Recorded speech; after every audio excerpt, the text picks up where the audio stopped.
everyone, welcome to the OklaRoots YouTube channel. Today we're doing a beautiful, larger shoulder or crossbody size bag from Emmaline Bags. It is called the double flip shoulder bag. Now, this is one of the most unique bag patterns I've seen out there. So let me show you my first version. Oh my goodness. So it's a good size. I mean, this is it on me. Well, this is it compared to my body. This is how it looks. It is a larger size bag and it is the pocket bag. It's got pockets for everything. So let's just dive into it real quick and then we'll talk about, sewing the bag. So the bag in the front looks like this. You have two of these fold over flaps. If you lift them both up, on the front right here, you have this little hidden pocket, which is just so cute. When you separate the flaps, you'll see each flap has a zipper, but if you separate the flaps, you actually have a magnetic snap on the inside to keep this middle section closed. And in here, you have two, let's see if I can show you. In here, you have one zipper pocket, and then on the other side, you have two slip pockets right here. So that's the inside section. And then each of these flaps has a zipper up top, and each one of these opens all the way to the bottom of the bag. So huge pockets, so much storage. Another thing I really like about this bag is that we have this accent detail on the bottom, which allows you to use a more durable fabric. So when you're laying this down on that park bench or wherever you're at, you can wipe it off. This isn't quilt cotton down here. Also, we have a super thick strap. Heavy duty strap. Now I can't show you the whole bag, but I can show you how thick this strap is. I know a lot of you guys have been looking for that because a lot of bags we make here for crossbodies are very thin straps. And I understand they can kind of cut into your shoulder. That's not gonna happen. This is a very comfy, thick strap. Okay, and then seriously, the last unique thing about this bag, which I'm so excited about, are these edge connectors. Look at that. I'm sure a lot of you have worked with these before, but I never have. I'm a D-ring girl. So when I ordered some of these edge connectors, oh my goodness, look at how fancy that is. This is a professional level bag. So a lot of times on this channel, we talk about buildable bags, which are bags that are super basic and you can add all kinds of pockets to and build it up. This is really not a buildable bag. This has everything. This is a full-on bag with all the things you need, which means there are a lot of steps, which means this might take you a little bit longer than some of the more basic buildable bags. But I have to be honest, there was not a single part of this bag making process that I struggled with. I mean, like really struggled with. I wouldn't say this is beginner level just because it's a lot. There's a lot of steps. But there are no curves. There is nothing crazy. There's nothing that's gonna make you like having to hold on for dear life under your sewing machine. You don't have to use vinyl. Today in the tutorial, I won't be using vinyl.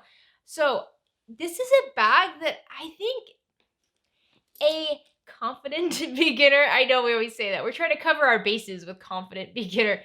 This is a bag that if you have made maybe a couple basic crossbody bags and you really want to step it up and you really want a bag that just has all of it in it. You don't want to have to think about, well, if I want to add another pocket in here or if I want to add a pocket for this, you don't have to think about that. This pattern has everything in it. So easy peasy, you can do this. You can do this. If you have the time and you can just breathe in and out and focus and watch the video, the tutorial today, I'm going to show you every single step of this bag. So this pattern was sent to me from Janelle from Emmaline Bags, and she sent me a paper version of this copy, which I am so grateful for. Janelle does a great job with her patterns with color coding. So this is one of those patterns where if you're not going to be using it on your computer, you're going to print it off, I really suggest you either order the paper copy or print it off with a printer that prints in color, because that's really going to help you. The color in this pattern is very useful. Now, I want to mention one thing real quick. This pattern can be a bit intimidating. There's a lot of pages and there's a lot of stuff on each page. Don't let that intimidate you. First of all, Janelle has you covered. The reason there's so much on every page is because she's telling you even the tiniest details that a lot of pattern writers will leave out.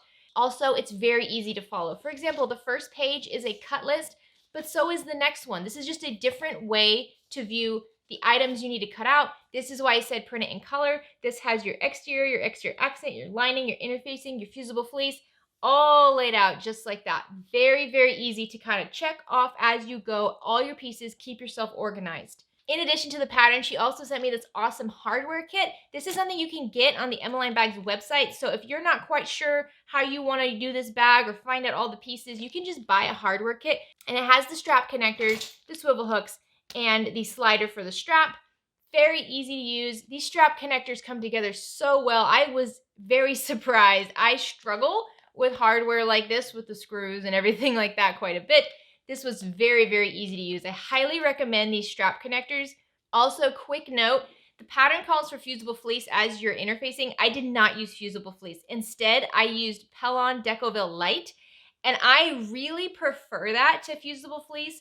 So if you're not already subscribed to the channel, please consider clicking subscribe down below. If at any point you like this video, please give it a like. Any questions, comments, anything you want to say at all, please leave them in the comment section down below. In that comment section at the very top is a comment from me, and it will have timestamps for every single part of this video. So if you're going through the pattern and there's just one section you're stuck on, go to those timestamps, find the section, click on the number, and it's going to take you straight there in the video. All right, let's get started. For the exterior of your fabric, you're going to need 3/4 of a yard. I'm using quilt cotton today. I'm actually using a 1/2 yard bundle, so I didn't quite have enough of the exterior fabric that I used for the entire bag. So you'll see the very back of the bag is using this floral print, and most of the exterior of the bag is using this butterfly print right here. Both of these are part of the new line from Anna Maria Horner called Hindsight. For your exterior accent fabric, you're going to need a 1/2 yard. Now, in the previous bag, I did use vinyl. Today, I am using this waterproof canvas. I'll also be using this waterproof canvas for the strap of the bag. From the lining, you're going to need 1 1/8 yard of fabric. I'm using quilt cotton today. You're going to need about 4 yards of fusible lightweight interfacing. Now, this can be Pellon SF101. Today, I am using Woven Fuse. This is from Got Interfacing. And the pattern suggests using a 1/2 yard of fusible fleece. I really like using Decoville Light as much as possible. So today, instead of the fusible fleece, I will be using the Decoville Light. You cut it and apply it the exact same way if you were using the fusible fleece. This is just my firmer interfacing of choice. So we have 4 closures in this bag. You're going to have 2 12-inch long zippers. And for these zippers, you want to use zipper tape or zippers that are a little bit wider. So you're going to want to use like a number 5 zipper. You're going to have a 9-inch zipper for the interior pocket of the bag. This can be a number 3 zipper, meaning it's just a little bit more narrow than these zipper tape over here. And then you're also going to want a magnetic snap.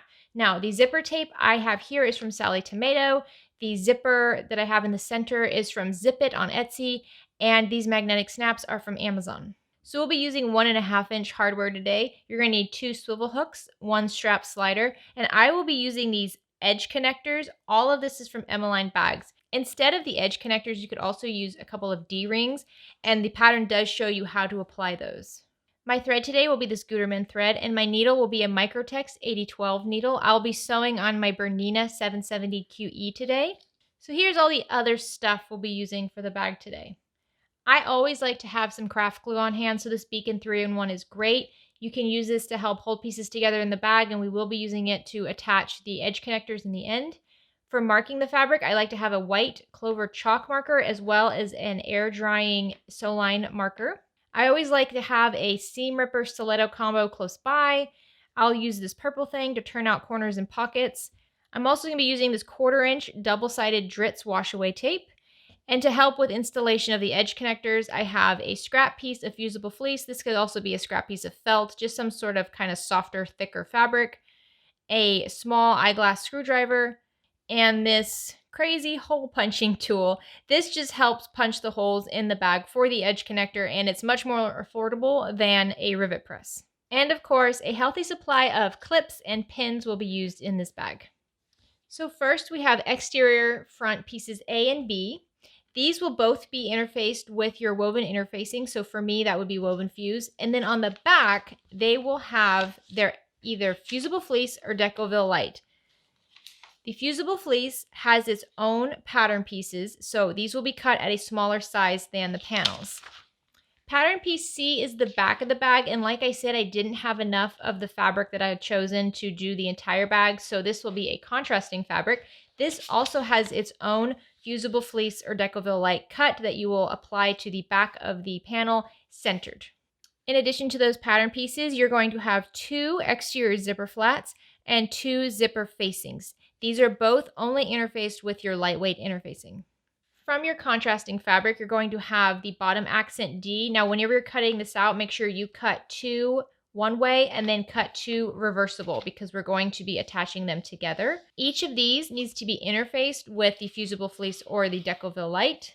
I'll also be using this contrasting for the base of the bag, and the base will also have a centered piece of your firmer interfacing. I'll also be using the woven interfacing for the magnetic snap backing. Now this is what we're going to attach our little magnetic tabs to. In addition to that, I'll be using this accent fabric for the strap. And since I'm using this waterproof canvas, I can just cut one nice long piece of fabric that is 60 inches long. From the lining, you're going to have 2 cuts of your pattern piece E. This is just the lining of the inside of the bag. This only needs to be interfaced with your lightweight woven interfacing. You're going to need 4 cuts of lining for the outer zipper pockets. These are the pockets that go on the top of the bag with the zippers that extend up from the fold. These all need to be interfaced with your lightweight woven interfacing. You'll need 2 cuts for the outer hidden pocket and 1 cut for the inner zipper pocket. And last, you'll need 1 cut for the inner slip pocket. Again, all the lining pieces need to be interfaced with your lightweight woven interfacing. So let's start by making the strap. If you're using 2 pieces of fabric and you have to sew them together, she does give you instructions in step 3 on how to do that. Since I'm using 1 long piece of fabric, I don't need to do that. Also, since I'm using waterproof canvas, I do not need to interface this with any sort of lightweight interfacing. If you're using vinyl, you also don't need to interface it. You really only need to interface your fabric if you're using a quilt cotton. So you can either fold this entire unit in half with the long sides together, wrong sides together, and press with an iron. Or you can just use a ruler and a marking tool and go along the length of your strap and mark the midway point. The midway point is going to be 3 inches in.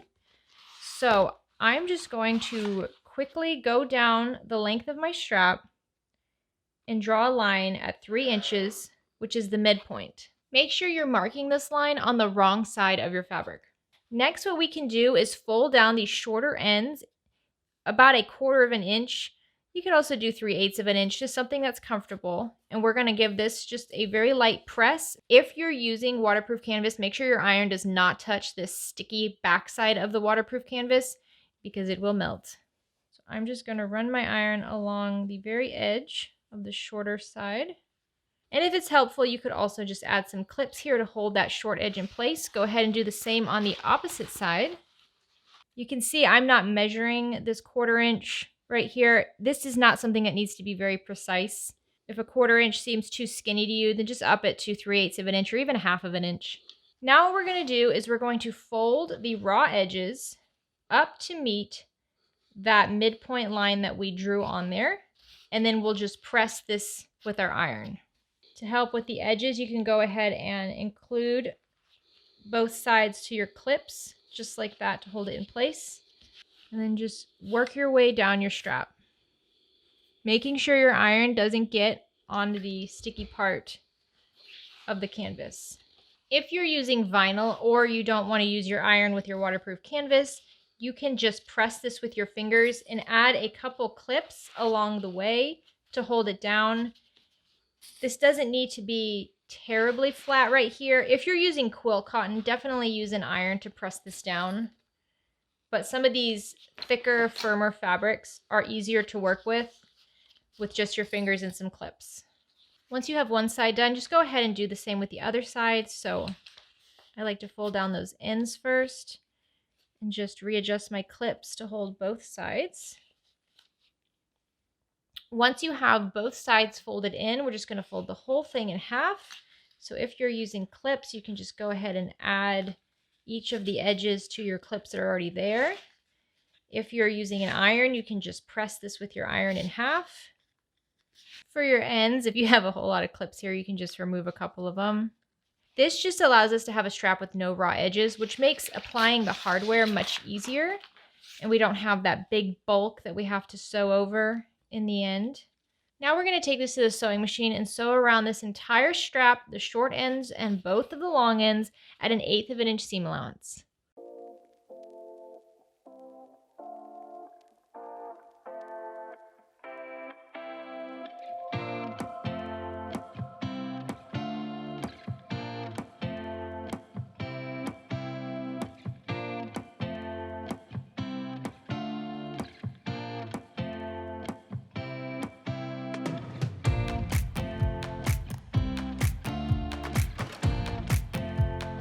Okay, now that we have the strap prepped, let's grab our strap hardware. So this is going to be your 2 swivel hooks and your slider. Let's start with the slider and take one of the edges of your strap and slide it on the bottom of the slider. You'll notice the slider has these little prongs that go over like that. That's the bottom. So slide it up from the bottom to the top and then pull it back on the other side of that middle bar to the bottom, just like that. We want to have about 1.5 inch overhang over here. So now we can go to the sewing machine and we want to sew right up against this slider. Now you can use a zipper foot to help you get really close without having to worry about hitting the metal. And then we're going to trace the top stitching on the sides and on the bottom. So we're going to make a nice little square right here.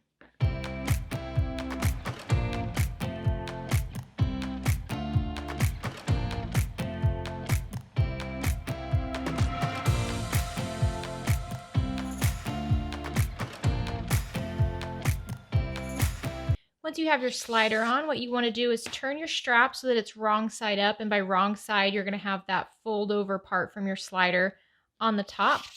And then just keep your strap nice and straight. Grab one of your swivel hooks and lay it so that the swivel is going down, just like this, and slide that on. Take the end of your strap that doesn't have anything attached, pull that up over the wrong side of your strap by the slider, push it up through the slider over that center bar and out through the other side. And just give yourself a good amount of strap here. So now you should have your swivel hook attached to the fold. And then if you go down the line, you have your slider facing up. And then we have the unfinished end over here. All we have to do here is add our swivel hook onto this. You can have it pointing up. Fold down the tab, and you want this edge to be folded over towards the side that's on the back of the slider. So when it's up, it looks like this, and when it's upside down, there we go. Once again, pull it about 1.5 inches, add a clip, and just like we did with the slider, we're going to sew a line of stitches right against the swivel hook, and then I'm going to again trace the stitching on the top stitching to make a rectangle here.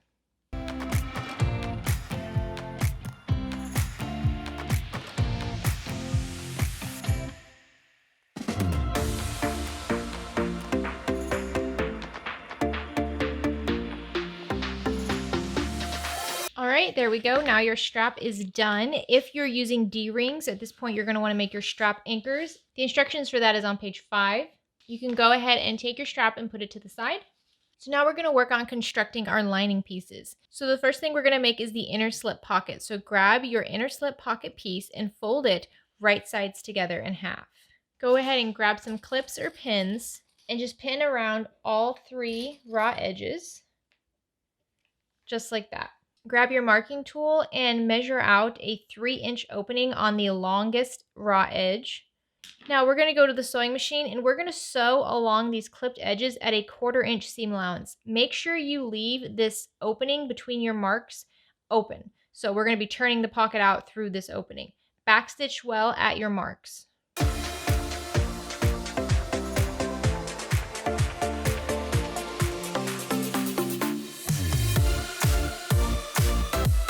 So once you have this all stitched down, the pattern suggests pressing a 1/4 inch at the opening that you left, which will make this easier to stitch closed in the end. So I'm just going to do that real quick. All right, now we can just go and clip down all 4 corners. Make sure you don't clip your stitching. And this will just help you have nice pointy corners in the end. Go ahead and turn this right side out. To help get the corners poked out nicely, I like to use this turning tool called that purple thing. And I'm using the square edge, not the pokey edge. And I just gently push it into those corners. Once you have your corners poked out, just go ahead and get your side seams nice and flat as well. And then we'll just press this unit so that it's a nice flat pocket. So once you have your pocket nice and flat, decide which side is going to be the top. Usually the folded edge is the one that's going to be the top versus the stitched edge with the hole on the bottom. And then what we're going to do is go to the sewing machine and just top stitch 1 or 2 lines along this top edge. This just keeps the pocket nice and firm and in place.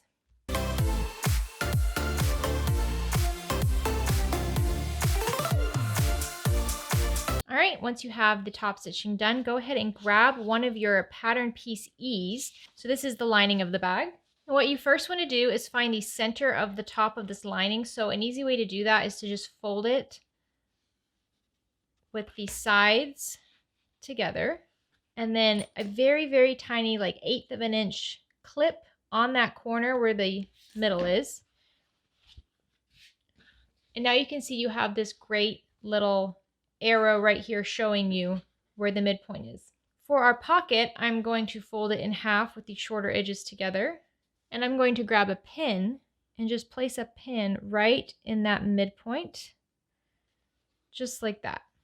This is just helping me know where the middle of everything is so that I can line this up correctly.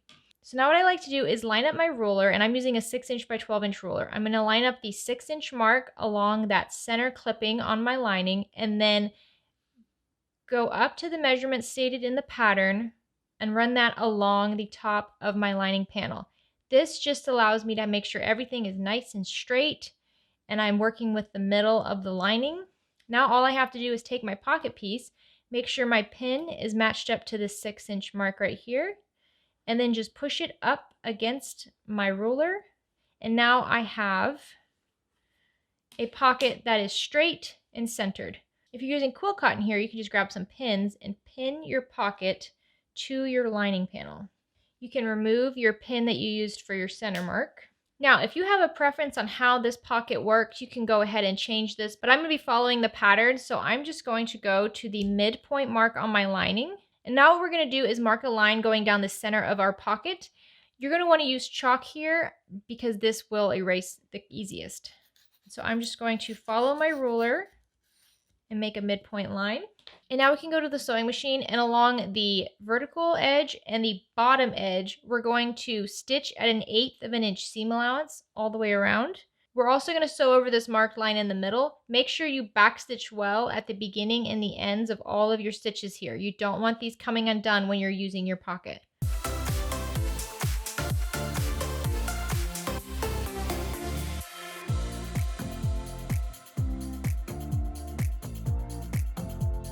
All right, so this lining panel is now complete. Let's work on the other one. So go ahead and grab your inner zipper pocket, and we want the shorter edge to be on the top. We're going to find the midpoint of this shorter edge by folding our panel with the longer sides together and then just clipping a very, very tiny triangle here. It seems like a small triangle when you clip it, but when you open it up, you'll see it's actually fairly decent. So we're going to turn this right side down. She has a template for this zipper. If you want to use a ruler, I'll show you how to do that. First, we're just going to mark 1 inch down from the top. And I'm just using my air erasing marker for that. Then we're going to draw a line that's parallel to that and 3/8 of an inch down. Here we go. And then we're just going to mark 1 inch in on each side.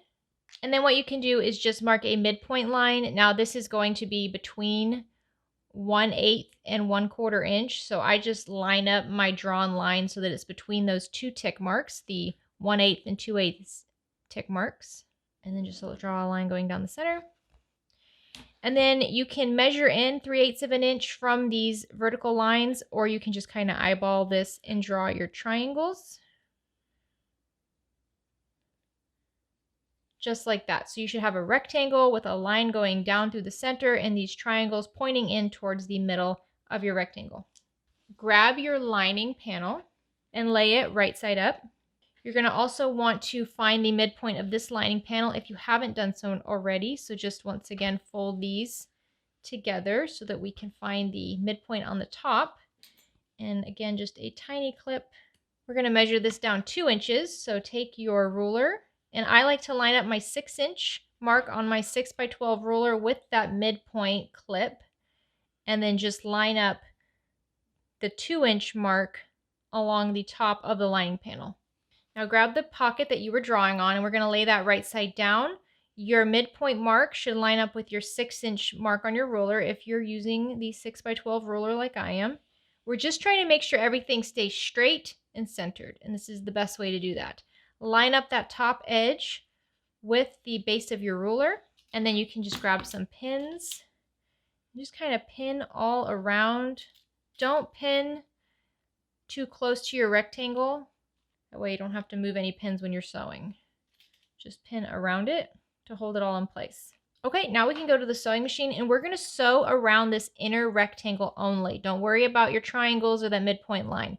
So we're just going to go around the short edges, through the long edges, up and around. These side marks, just ignore those. Those were just to help us draw earlier. So just stitch along the lines of that rectangle.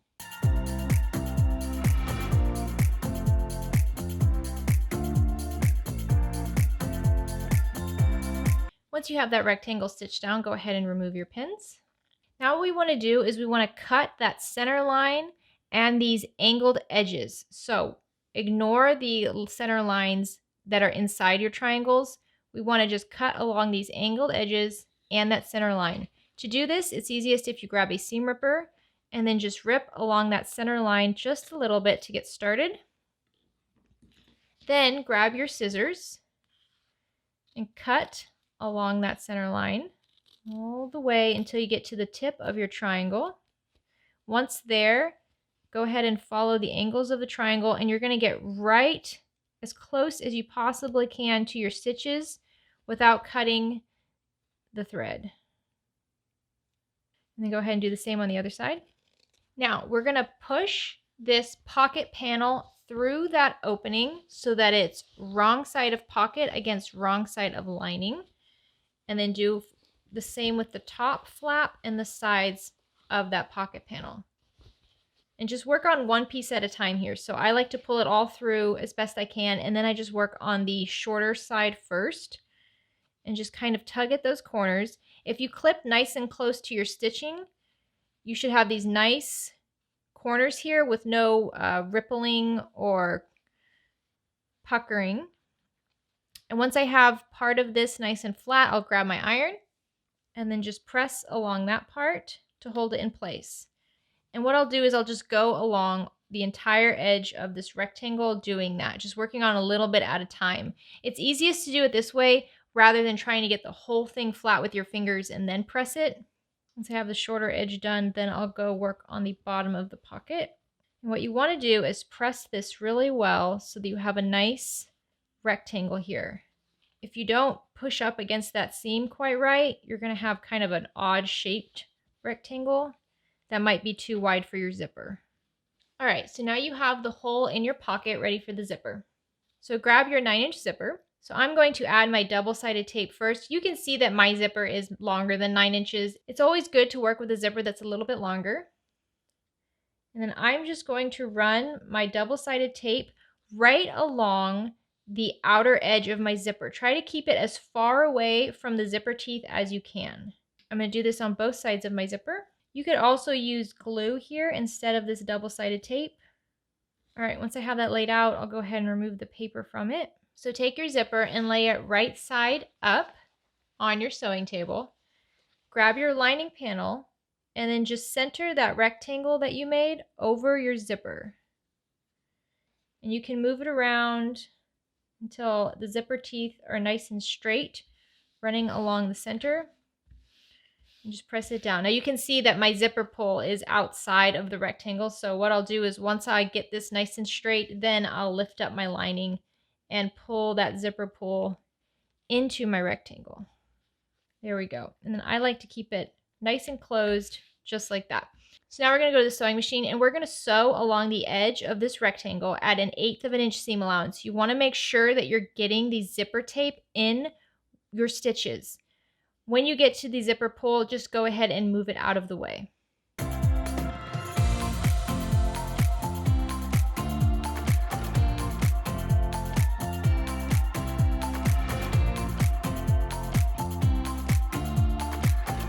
So grab your unit and place the lining right side down. You can go ahead and clip these zippers if they were longer than they needed to be. Now take the bottom of your lining pocket and fold it up to meet the top. We're just going to close up this pocket now.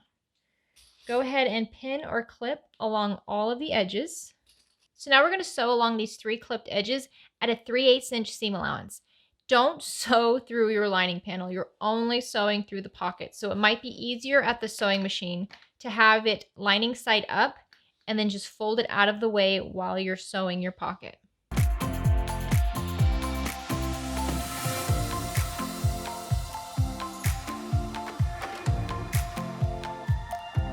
So your zipper pocket is now installed and completely enclosed. She has one additional step just to prevent this zipper pocket from kind of sagging down at any point. What you can do is fold the top of the lining panel down and then just stitch a line right against this crease, not on the lining, but on the zipper pocket using a zipper foot. And that's just going to keep the pocket up in place so that it doesn't end up sagging down and poking out like that. So I'll show you how to do that.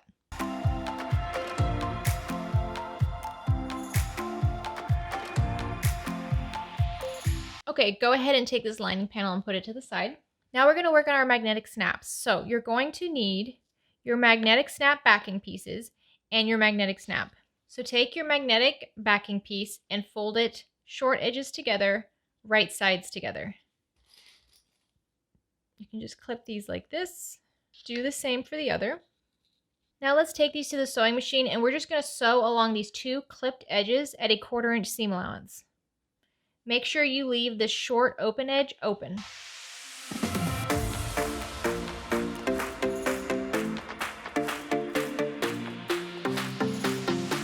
Once you have those lines stitched down, you're going to trim all 4 of the corners on each one of your tabs. Now you can take your tab and turn it right side out. All right, once you have them turned right side out, you can just press them flat real quick. If you're using vinyl or a fabric that doesn't seem to want to press flat, just grab some clips and clip down the edges. So now grab one of your lining panels and one of your snap backings, and all we're going to do is just clip it to the top center of your lining panel. So you should have that marked from the previous step. Just add a clip here, just like that. We want it nice and straight. So now you can go to the sewing machine and just baste this on at a 1/4 inch seam allowance. And then we're going to sew along all 4 edges of this unit at a 1/8 of an inch seam allowance. Let's go ahead and prep our other lining piece so we can do both at the same time. So grab the other lining unit and just like before, just clip this on to the top center of the unit with the raw edges up against the raw edges of the lining panel. Now let's go sew this at the machine.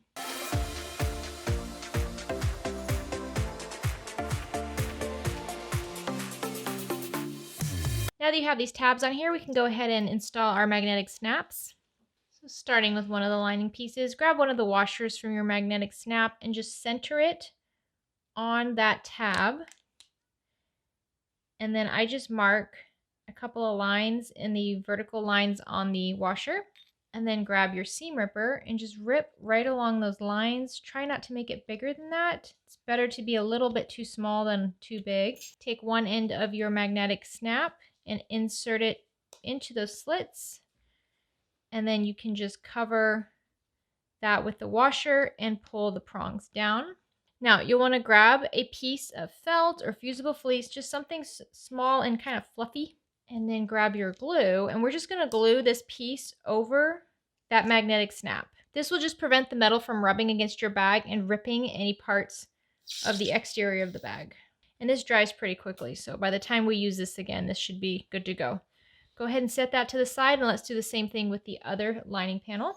So this time we're going to be inserting the opposite snap. And there you go. Your lining panels are ready to go. So now we're going to work on that exterior hidden pocket. Grab your exterior front panel and one of your outer hidden pocket panels. Don't forget that the exterior panel A does have a slight angle to the sides, so the shorter edge is the top and the longer edge is the bottom. What we can do first is find the midpoints of both of our panels. So just like before, we're going to line up the shorter edges together, and you can mark or just make a very tiny triangle cut. Here we go. That's the bottom midpoint. And then I'm going to do the same with our hidden pocket. Now we're going to lay these right sides together. Take the hidden pocket panel and lay it against the bottom panel of piece A, right sides together, lining up those midpoint marks. And you can just clip these together. Now let's go to the sewing machine and sew along this clipped edge at a 1/4 inch seam allowance. So now lay your unit so you have the pocket piece wrong side up. Now you can set press this seam first, and then use your fingers to press the pocket away from the top panel A, and just press that down. This makes sure that the seam is behind the pocket panel. Your unit should now look like this with the bottom of top panel A attached to the pocket. We're going to go ahead and top stitch along the pocket at an 1/8 of an inch seam allowance. You can go ahead and put this to the side. Grab your exterior front B, and let's go ahead and find the midpoint of this panel. So fold these short sides together, and then just make a very small clip at the top. Grab your other hidden pocket panel, and just like before, we're going to find a midpoint on the top of this one as well. Now, lay your panels right sides together, laying the pocket panel to the top of panel B, matching up those midpoint marks. And just like we did with top panel A, we're going to sew this together at a 1/4 inch seam allowance.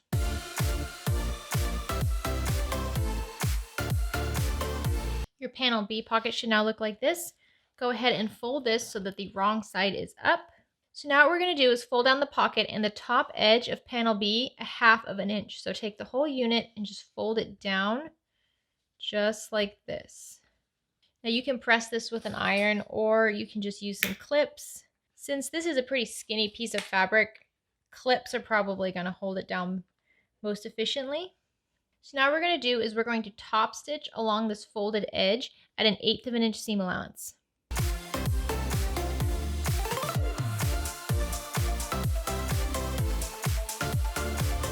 So once you have that top stitch, lay your panel so that the pocket is right side up and the B panel is wrong side up. Grab your A unit that has the pocket panel attached and lay that so that it's right side down, and line it up with that top edge of B, just like this. So when you do this, the edges should match up and the pocket, for the most part, should match up. If it's a little off on the bottom, that's fine. What we're most concerned about is that the pocket is lining up along the vertical edges, and the vertical edges of our panel are also lined up. It should all come together neatly like this. Now we're going to clip the edges of the A and B where they connect, just like that. Now flip the entire unit over so that it's right side up, and this is what it should look like. You can see this becomes a hidden pocket. So the pattern gives you the distance to measure from the edge where our clips are in towards the center of the panel. What I do is I measure that length, and then I put pins at that spot. So instead of using any sort of marking tool, I find pins work best because they don't leave any trace behind. So now we're going to go to the sewing machine, and we're going to stitch over our previous top stitching marks right here on panel B, and we're going to stop at the pin. Make sure you backstitch well here, and then we're going to start at this pin, backstitching really well and going all the way off the end, again tracing those previous top stitch marks. After you do this, check to make sure you're getting panel A and panel B in your stitches. Once that's complete, we're going to do a second row of stitches about an 1/8 of an inch below this first top stitching row, once again stopping and back stitching at our pins. This will just reinforce this pocket.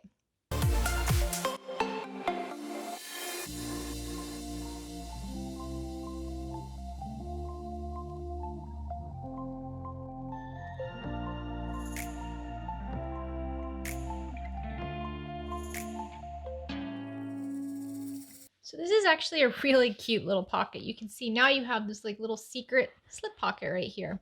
Okay, now we're just gonna close up this pocket piece right here. So what you can do is just pull your A and B top pieces together, right sides together like this to kind of keep it out of the way. Line up all 3 edges of your pocket panels and then just clip them together. Okay, and now we're just going to sew close this pocket panel. You can use a 1/4 inch seam allowance or a 3/8 inch seam allowance.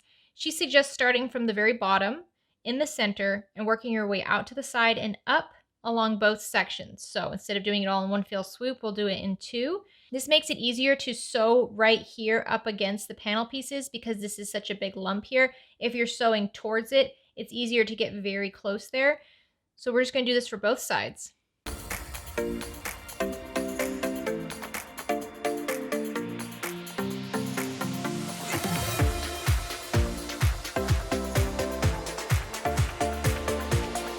All right, so now your pocket should be closed. Go ahead and set this to the side. Now grab your 4 bottom accent pieces. These are pieces D. And you're going to grab 2 mirrored pieces. So you see that they have an angle on one edge. One edge is perfectly flat. The other edge is a little bit angled. You want to grab 2 that are opposite. So if you put them right sides together, it would match up with the angled sides on one side and the straight side on the other. So lay these 2 mirrored panels right sides together, and we're focusing on the straight edge in the middle. Go ahead and clip that together. Do the same thing with the other 2 units. Let's go to the sewing machine and sew along these clipped edges at a 3/8 inch seam allowance. Once you have these panel pieces sewn together, what you can do is open them up at that seam, and what we want is to press that seam allowance open. So depending on what type of material you're using, if you're using vinyl or waterproof canvas like I am, you can just do this with your fingers and push it down. If you're using quilt cotton, you can do this with an iron. And now we're going to take these back to the sewing machine and we're going to top stitch along each side of that seam at an 1/8 of an inch seam allowance. Keep checking yourself to make sure you're getting the seam in the back in that top stitching. We're just trying to hold these down so this is nice and flat and not so lumpy.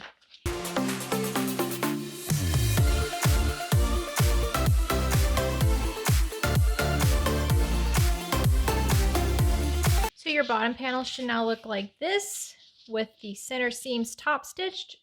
Grab your front panel that has that hidden pocket and lay it right side up.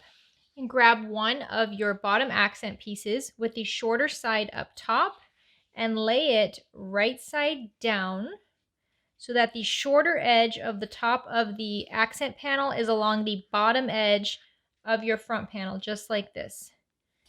And then just clip it in place. These should match up exactly. All right, so now we're going to go to the sewing machine and we're going to sew along this clipped edge at a 3/8 inch seam allowance. Make sure you don't sew over this pocket. So if you need to, just take your pocket, fold it up, and clip it to the top of your panel. That way we'll just sew along that bottom clipped edge.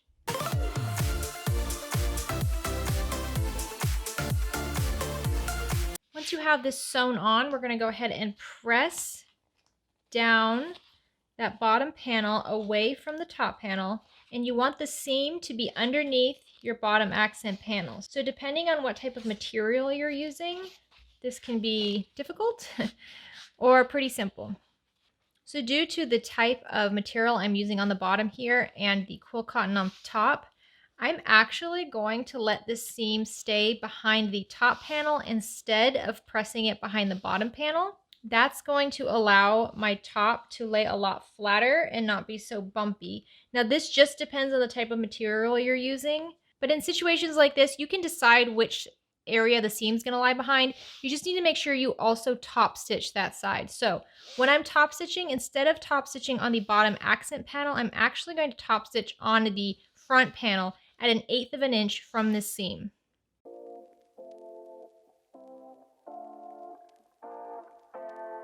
All right, once you have that attached to the bottom of your panel, you can go ahead and put this to the side. Now grab your exterior back panel C, and remember I had to use a different type of fabric because I did not have enough, sadly. And grab your remaining bottom accent panel, and we're going to attach this bottom accent panel to the panel C.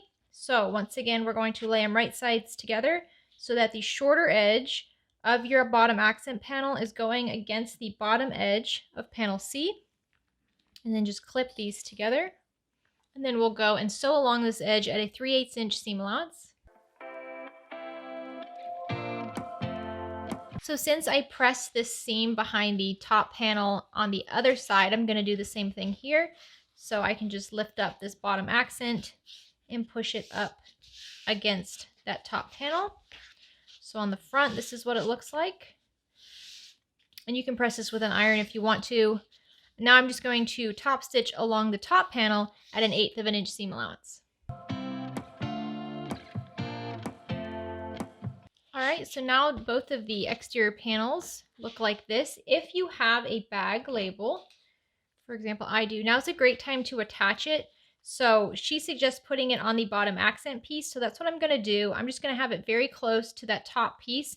You can tape this down if you want, but I'm just going to eyeball it at the machine.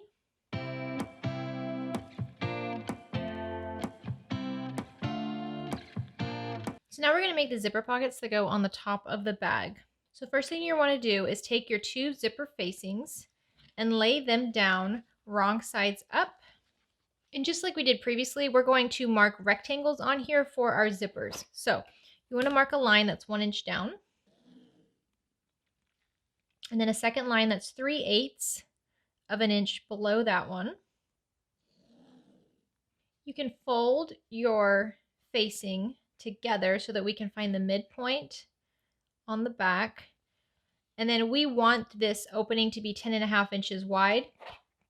So just take your ruler and line it up with the 5 1/4 inch with that marking for the center. Make sure it's straight, and then just mark your line here. And then you can just mark 10.5 inches from that vertical line that you just marked. And then you can mark a center line. So this will be between the 1/8 and 2/8 inch tick on your ruler. And then you can draw your triangles. And these can go out 3/8 of an inch, or you can just kind of eyeball it like I do. While we're here, we can do the same thing for our other zipper facings. Okay, so both of your facings should be marked. Now we're just going to work on them one at a time. So take one of them and put them to the side. Grab one of your exterior zipper flaps. And we want to find the midpoint along the longer edge. So you can just fold it, shorter edges meeting. And then just like we've done before, a very, very tiny little triangle clip. And that gives you a beautiful midpoint mark. So now we want to find the midpoints along the shorter edges. So what you can do is just fold your unit so that the longer edges are wrong sides together. And then just press down.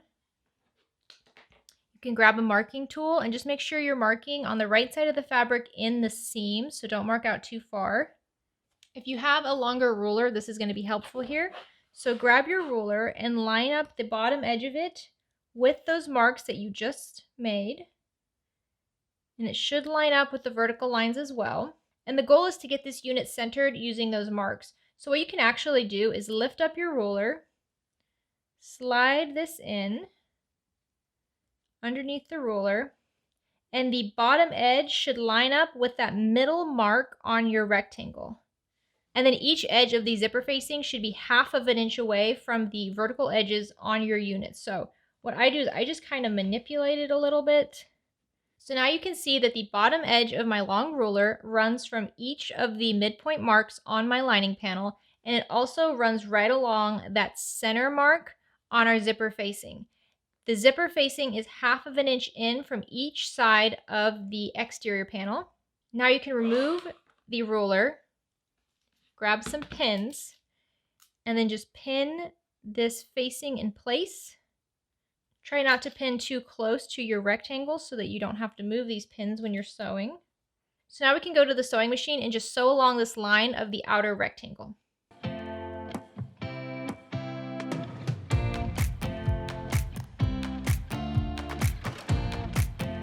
Once you have that rectangle stitched down, you can go ahead and remove the pins, grab your seam ripper, And we're just going to rip along the center of that line just a little bit so that we can get our scissors in there, and then we'll cut the rest of it with our scissors. Remember, we don't cut all the way to the other vertical line. We stop when we get to the point of our triangle, and then we just follow that triangle down into the corners, getting as close as we can to those stitches, and then do the same for the other side. Once you have that clipped open, we're going to just push this facing through that opening and then press it back. So just like we did before, just work in small sections at a time. So now we're going to repeat those exact same steps for the other exterior zipper flap. Okay, once you have both of these panels with their rectangles cut out and pressed, you can put these to the side. Okay, if you're using zipper tape, go ahead and open it up, and you're going to cut off 2 pieces, each being 12 inches long. Once you have your zipper tape cut, you can go ahead and add your zipper pulls. Okay, and just to help prevent us losing our zipper pulls at any point, let's go to the sewing machine and just sew over about 1/8 of an inch right on the ends of each of our zipper tapes.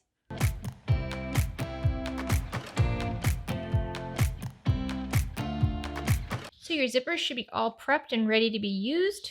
Grab one of your outer zipper pockets and lay it right side up with the shorter side at the top. Grab one of your zippers and lay it right side up with the zipper pull when closed on the left, and then just lay it over that shorter edge and clip in place. Now we're going to take this to the sewing machine and we're going to sew this in place at just under 1/4 inch seam allowance.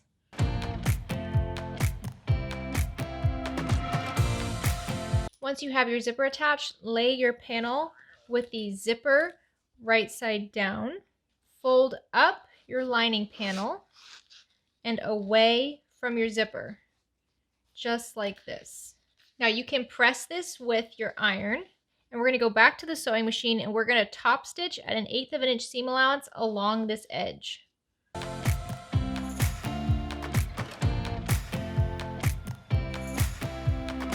Alright, it should now look like this. The right side of your zipper is facing up and the top stitching is along the bottom, but then the wrong side of the lining is there. We're going to repeat this process to attach a second lining panel to the other side of the zipper. So grab another outer zipper pocket and lay it right side up. Grab your zipper and lay it right side up on top of it. This time when the zipper closes, it should be on the right side. Make sure the vertical edges of both of your lining panels are lining up, and that will make sure your zipper is centered. And then just clip that unsewn edge of your zipper to the top edge of that lining panel. So now we can go sew along this zipper at just under 1/4 inch seam allowance.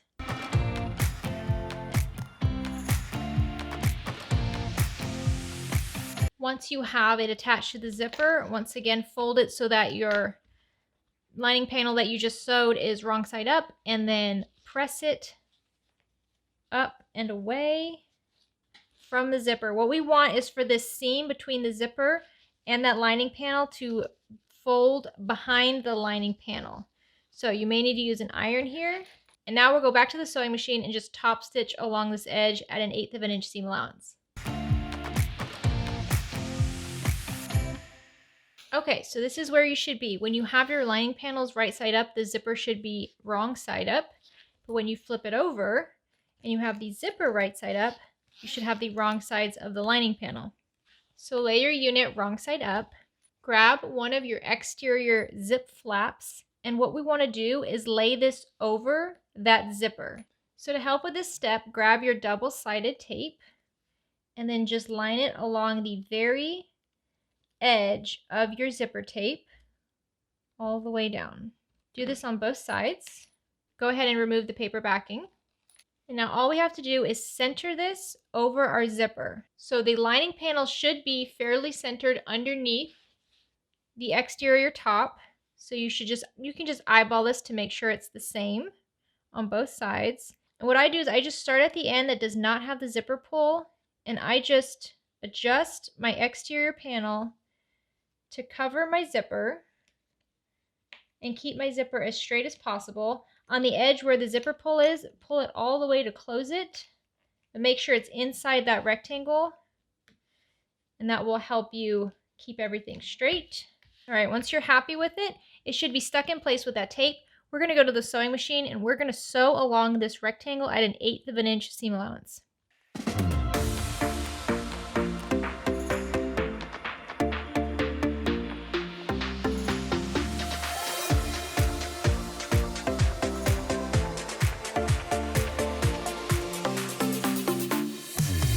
So once you have your zipper installed, it should look just like this. Go ahead and flip it over and make sure that your top stitching included the zipper tape, but it should have if you used a wider zipper. So now what we want to do is close up the pocket. So pull the exterior panels right sides together and out of the way. Lay your lining panels right sides together and then clip along all 3 raw edges of your lining pocket panel. So now we're going to stitch around our clipped edges at a 3/8 inch seam allowance. She does suggest starting in the bottom middle of the pocket and work your way up towards the top. Do this on the other side as well. This just makes it easier to close up this hole as close as you can get it to that zipper.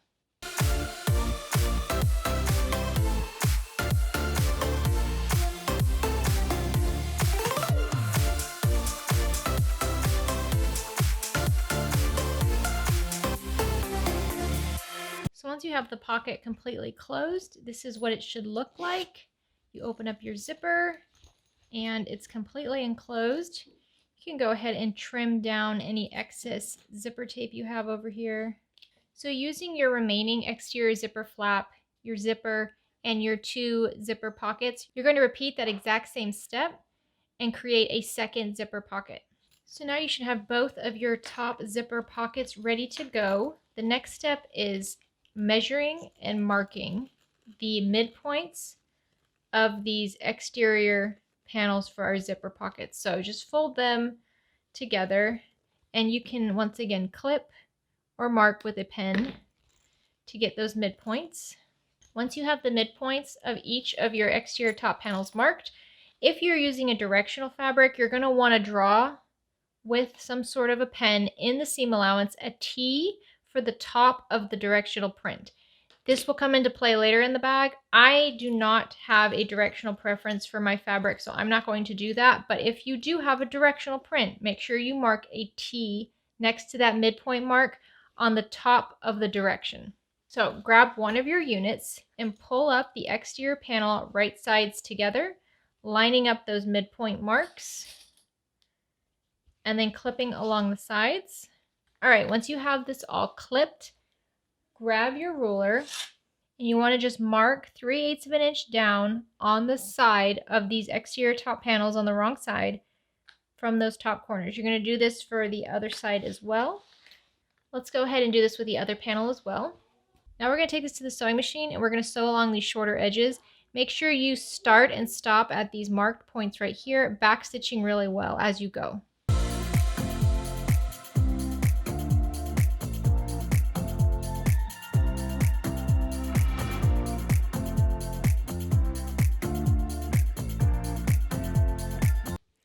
Once you have these sides sewn down, go ahead and flip the exterior fabric so that it's right side out. So your pocket should now look like this. Go ahead and do the same thing with the other pocket. Okay, we're just going to work on these one at a time. So just take one of your panels and put it to the side. With your remaining panel, open the zipper all the way up and pull that pocket out through the zipper. Now this is just to keep it out of the way while we work on the next few steps. Grab one of your lining panels and lay it right side up with the top on the top side. Grab your exterior flap zipper and you're going to lay one of the exterior flaps right side down against the right side of the lining. If you marked your top with a little T in the seam, that's the side that's going to go against the lining. So if you're using directional fabric, find that T, and that T is going to go against the lining.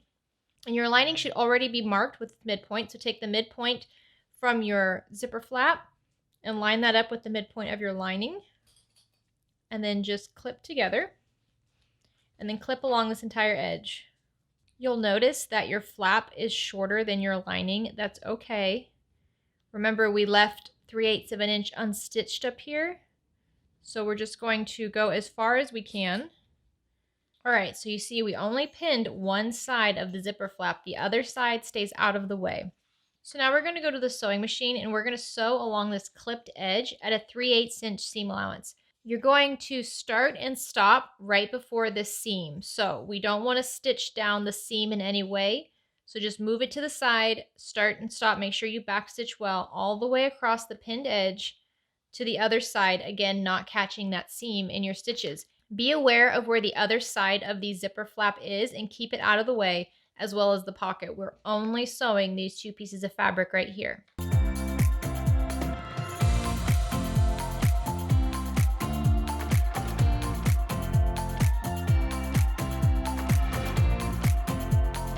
Once you have this sewn on, go ahead and open them up, and the goal here is to press this seam that you just sewed behind the lining panel. Now you can see this works well enough except where we have our magnetic snap, especially if you used a thicker fabric like I did. What you can do instead of trying to force this back is just clip into the seam, close to the stitches but not all the way, right around that magnetic snap. And that's going to allow you to press the rest of the seam behind the lining panel, and then this will just be left alone and it will press towards the other direction. So right now we're not really worried about the other edge of the zipper panel. We're just going to press the seam behind the lining panel. Okay, now we want to top stitch along this pressed edge on the lining panel. So we're going to be sewing through the lining panel and the seam behind it. If you struggle to sew over this tab right here, then just don't even worry about it. You're going to start right where your stitches start over on the end. So don't start all the way out here. We're going to start where the stitches are, where we connect to our top zipper enclosure. And we're going to top stitch along the lining panel until we get to this magnetic snap tab. Then just backstitch here, skip over your magnetic tab, and then continue on the other side, again, ending your stitches where the stitching ends for the seam. So we're just keeping our top stitching where we already sewed.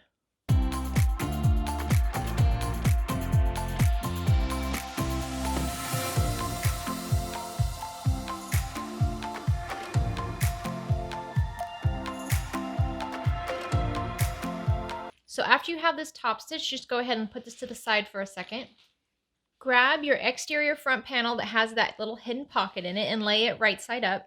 If you haven't already marked the midpoint on this, why don't you do that real quickly?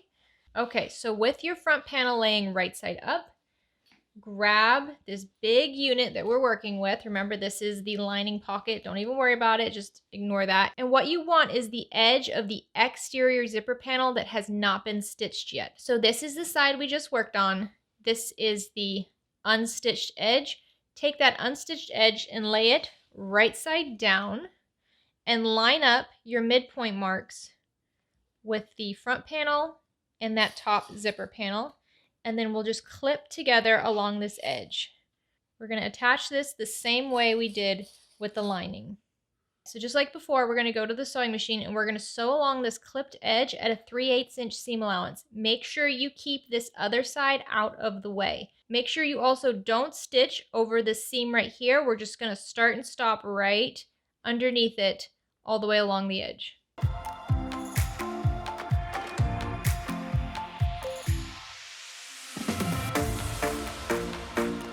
All right, now that we have it stitched onto the front, I know it gets kind of confusing here because we have a lot going on. But right now, what we want to do is work on this seam right here. This is between our top zipper exterior panel and our front exterior panel. So move everything else out of the way. Make sure you move this pocket down. You don't want to end up stitching over that. So this time what we want is to take the seam allowance and have it behind the exterior panel. So you can get your iron and press this. And now we're going to take this to the sewing machine and we're going to top stitch along the exterior panel at 1/8 of an inch seam allowance. Remember, we're only top stitching where we just stitched. So these edges on the top and the bottom, we're going to leave unsewn. We're just top stitching right along this panel right here.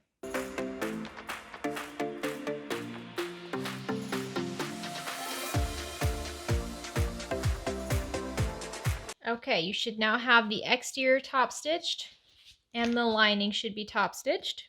Now what we're going to do is take the lining and the exterior and lay them right sides together. So all you do is tuck in this middle mess right here in between them, lay it on the lining if you want, take the exterior panel, fold it over, and lay them so that it's exterior and lining right sides together. Don't worry about all this. We're only focused on the top right here. What you want to do is take the lining seam and the exterior seam on the edge that has no stitching and clip those together. We're just going to close up this last bit. Clip the other side as well. Now we're going to go to the sewing machine, and just from the edge to where the stitching starts in the center, just sew them together at 3/8 inch seam allowance. You're going to do both sides like that. We're just closing up these sides right here.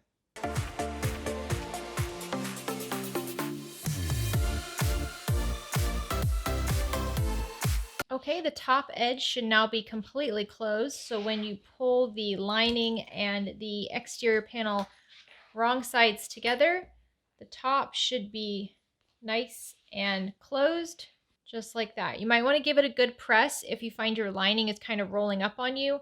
I'm actually just going to add a couple clips here to hold it down while I work on the other panel. Okay, you can go ahead and set this one to the side. All right, we're going to build the other panel the same way, except this time we're going to start with the exterior panel first. So grab your exterior panel, and if you don't have the midpoint marked, let's just fold it and mark that midpoint. So lay your exterior panel right side up, grab your flap, make sure you pull that pocket so that it's through the flap and you see the right side of the pocket hanging out like this. If you have directional fabric and you marked a T for the top of the direction on either of these edges, that's the edge you want to work with. Again, I'm not using directional fabric, but if you are, grab the edge that has the T and lay that edge right side down, matching up the midpoint mark with that back panel. And then just clip along this edge. All right, keeping this unpinned edge out of the way, we're going to sew along this clipped edge at a 3/8 inch seam allowance. Again, don't sew over this seam. We just want to start and stop right at the beginning and end of those seams.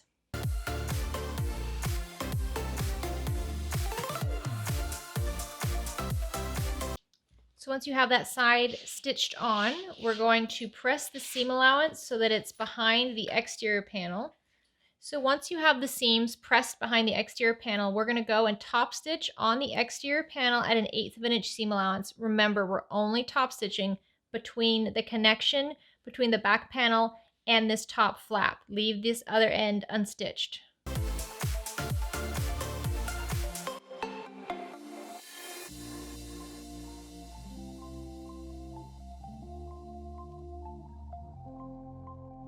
So once you have the top stitching done on the exterior panel, go ahead and grab your remaining lining panel and lay that lining panel right side up. Grab your exterior unit with the big pocket here, and we're going to take that remaining raw edge for the zipper pocket and lay it right side down with the lining panel. Now, your lining panel should already have a midpoint mark, so just match those up and pin. And then pin along the entire edge. Okay, and then just like before, we're going to sew along this pinned edge at 3/8 inch seam allowance, starting and stopping at those seams. Make sure you keep this opposite edge away from the needle.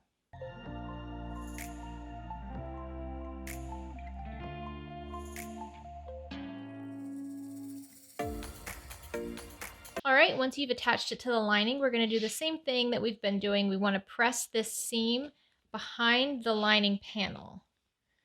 So you can get an iron and press this, or you can just kind of finger press it. If you've got a firm base here for that magnetic snap, just go ahead and clip right outside it, making sure you don't clip your stitches.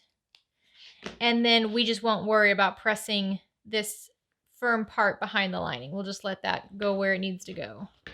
There you go. Once you have that all pressed, we're going to go back to the sewing machine and we're going to top stitch on the lining panel 1/8 of an inch away from the seam allowance.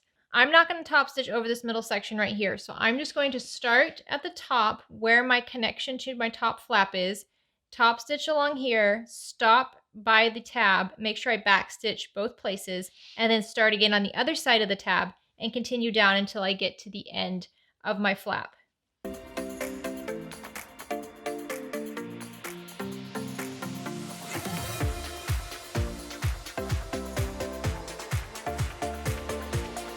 All right, so now you have the top stitching done. You want to take your exterior and your lining right sides together. Again, it's going to be big and mushy here. Don't worry about it. We're not doing anything on the sides. We're only going to work on this little top bit. So line up the lining and the exterior on this little corner up here, just like that. Do this on both sides. And now we're going to take this to the sewing machine and just close up these corners. We're going to sew them together at a 3/8 inch seam allowance, making sure we stop once we reach the stitches from that top stitching in the center.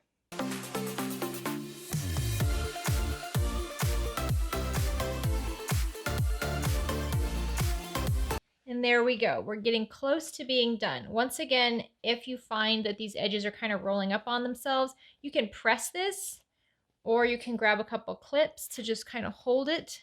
So now we can work on finishing the bag. Grab either the front or the back of your bag. I'm going to start with the front and grab your base unit. Now we need to find the midpoints for this base unit. So just like we have been doing, we can fold these short edges together, find that middle, and then just do a very small cut. Do this to both sides. The midpoint for the front panel should be the seam between these two bottom units, so you don't really need to mark that. We're going to take our base unit and lay it right side down, matching the midpoint of the bottom of the front panel and the midpoint of the base unit, and then just clip these together. This pocket and lining should be out of the way. Those should not be included in our stitching right now. The base unit is shorter than the bottom of the bag. That is intentional. Okay, so now we're going to sew along this clipped unit at a 3/8 inch seam allowance. Make sure the lining and the pocket, all of that stays out of the way right here. Okay, once you have these attached, you're going to flip the base down and away from the bottom of the front of your bag. You may have to push it pretty hard here. And like always, you can press here depending on the material you're using. And now we're going to go back to the sewing machine and we're going to stitch along this base unit, including that seam allowance behind it, at an 1/8 of an inch seam allowance.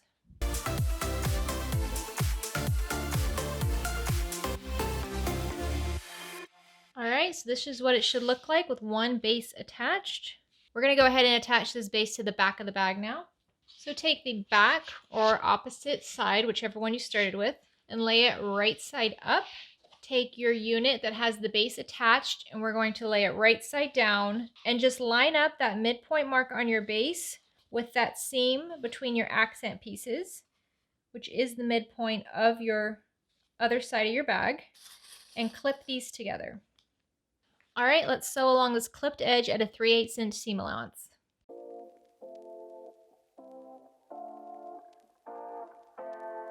Okay, once you have this attached, this is pretty big right now, I know. This is getting a little out of hand. Just like before, what you want to do is you want to get that seam allowance behind the base panel. So just kind of spread it out and push down that base panel over the seam allowance in the back. So now let's take this to the sewing machine and we're going to top stitch along the base at an 1/8 of an inch seam allowance, making sure we have that seam included under the needle.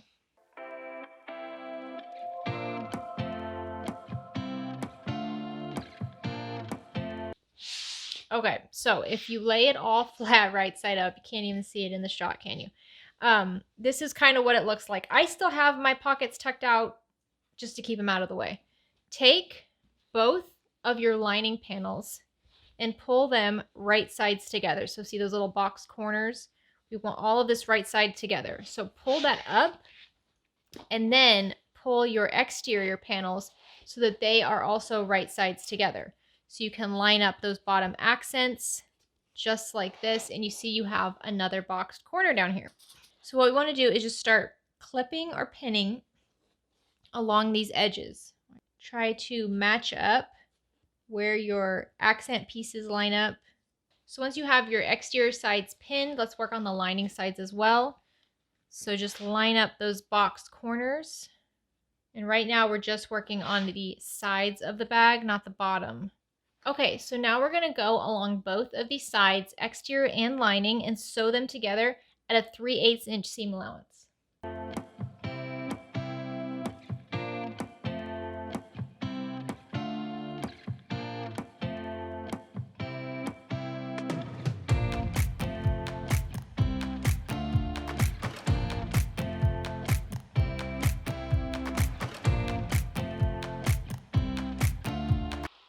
So now let's box the corners of the exterior of the bag. So looking at the bottom, pinch the sides together, and this seam on the side should go right down the middle of that flat bottom on the base. Just clip these together. Do the same on the other side as well. So now we're going to go sew both of these clipped edges at a 3/8 inch seam allowance. We're then going to sew a second line of stitching at a 1/4 inch seam allowance just to really reinforce these corners.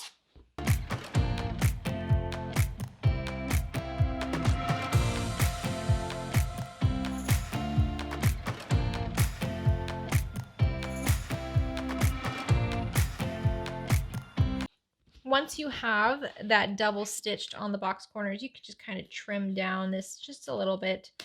Don't get too close to the stitches, just in case, but you can trim it a bit. All right, the exterior is done. Let's go ahead and close up the lining as well. So go ahead and clip along that bottom edge of your lining panels. If you're using fusible fleece instead of the Decoville Light, you might want to add something a little bit firmer right here for your edge connectors if you're doing it that way. Since I'm using Decoville Light in the bag, I'm not going to add anything here, but you do want to add something a little bit firmer for those edge connectors so the edge connectors don't end up ripping your fabric. And you'll attach that right here on the exterior portion of your side seam on the wrong side. If you're doing D-rings, the last page of the pattern has the instructions for you to do that. Now all we have to do is mark 3 inches in from each side on the bottom of our lining. So I'm just using the grid lines on my cutting mat. We're going to stitch from the edge of our lining to those marks, leaving this nice big center unstitched. Make sure you backstitch really well at these marks and at the ends of the bottom of your lining.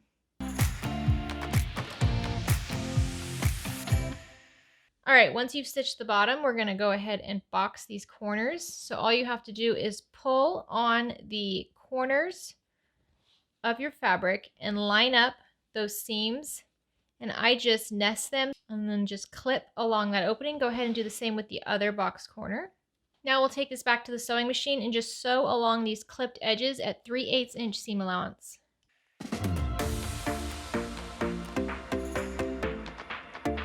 All right, you've got everything in the bag sewn together. Now we're just going to turn it right side out. So just reach in through the hole and push that exterior up. If you use the Decoville Light, you'll notice it's very stiff.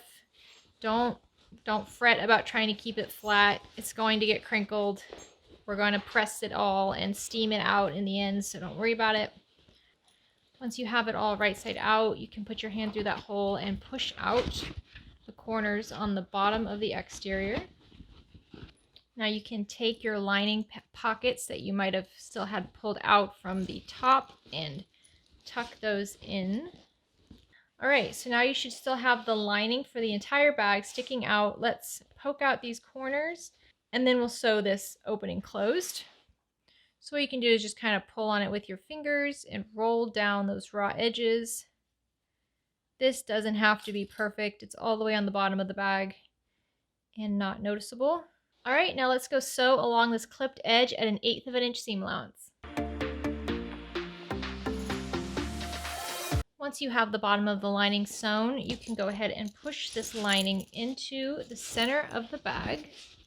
And here is where we are at. You'll see if you fold down these flaps, your bag is just about done. If you already did the D-rings, then your bag is done. If you're doing the edge connectors like I am, we still have to attach those. Now's a great time to give your bag a press before we do the edge connectors. Okay, now it's time to apply the metal edge connectors. Grab your edge connectors and your hole puncher. We're going to use the 4mm punch on this hole puncher. Grab your screwdriver and unscrew the screws that are in your edge connector. And put those to the side, but don't lose them. They are super small. Okay, we're going to use this base plate here to help us mark where to put this. Grab your bag and we're going to be working on one edge. So you want to make this nice and flat, and you don't want the edge connector to be down too low or else it won't attach right. So you want it to be just a little bit above the top of the seam and centered along the exterior seam. So I just kind of move it around like this. You could also work with it from the right side of the bag if you really wanted to make sure it's nice and centered. All right, once you have it placed like you want, grab a marking tool and mark inside those holes. Once you have your holes marked, grab your hole punch and lay it so that the punch side is going to go right over that hole. Now make sure you're keeping your lining as flat as possible right here. So adjust it before you punch the hole.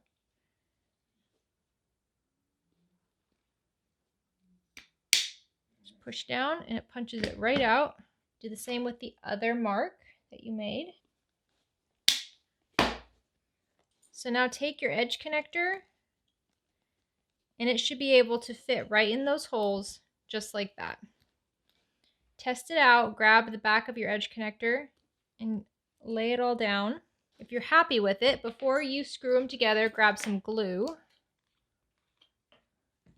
Add some glue to the back of your edge connector that will be touching the fabric, and then insert your edge connector. Add some glue to the back of the other plate and insert that with the other edge connector. Make sure your holes are still there. Grab one of your screws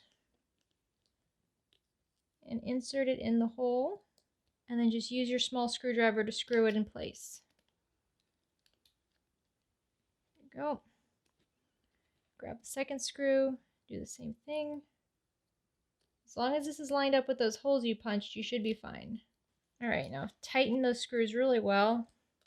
And there you go. That is how you install an edge connector. So I'm going to go ahead and do the same on the other side.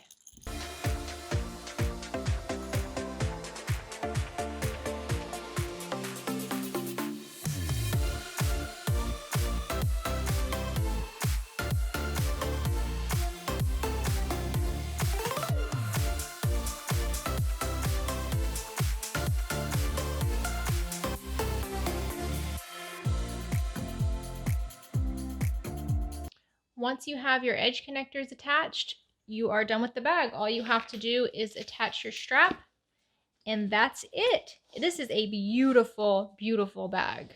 All right, what do you think? How did it go? I know this is kind of a longer video. This is a longer bag, but tell me it's not worth it. I'm dead. I'm dying, I'm dying, I'm dead. Look at this fabric. Look at this bag. You guys, we didn't even use vinyl. We didn't even use vinyl. We used waterproof canvas, some quilt cotton. We didn't even use the same quilt cotton on the back because I didn't have enough. Girl did not plan ahead. Look at this. This bag is something, and I want to show you. I'm going to open up. I'm dying how cute this bag is. This bag is actually going to my mom. Happy Mother's Day, belated mom. I hope you love this bag. But look, I just want to show you. If I reach in my middle pocket here and pull out a little something, something. Hey, it's the OklaRoots laptop. Yeah, this fits. This is a smaller laptop. I don't actually know what size it is, but it's not like the really big one. It's the smaller laptop, but it fits fine in here. Lots and lots of space for it. I love everything about this. I love the waterproof canvas. A lot of you guys have been asking me to do a video where I don't use vinyl.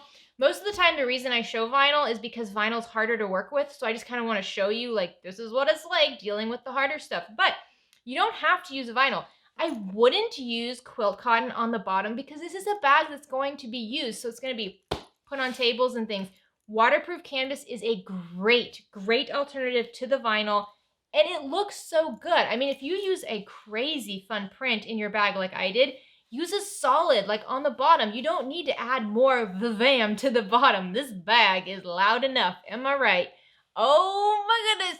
Let me just say, if you are making this bag to be an electronics holding bag for a laptop, an iPad, whatever, I do suggest with your main front and your back panel, so that would be your A and B and then the C on the back, add some sew-in or fusible foam. You know what I'm saying? Like the By Annie Soft and Stable. add some of that in here to just protect your devices. Now, I would use this with my laptop, but I am very used to taking my laptop everywhere. I am very, very gentle with my bags, knowing my electronics are inside of it. If you're not, or if you're making this for like a college student or a high school student, definitely add foam on the bottom, add it on the front panel, and add it on the back panel. That's going to protect your devices. Now, if you're not going to be putting your laptop in this, don't worry about that, but you could definitely add that foam for a little bit extra protection. I hope that you love making it. I hope that you give it a shot. I know it's long. It's not hard though. I'm telling you, it's not hard. It's just long. You can do this. If you make this bag, please, please, please tag me on social media. I would love to see your version. Again, thank you so much, Janelle, for allowing me to film the tutorial today. I hope you have a great rest of the week. Get out there and make something. Bye.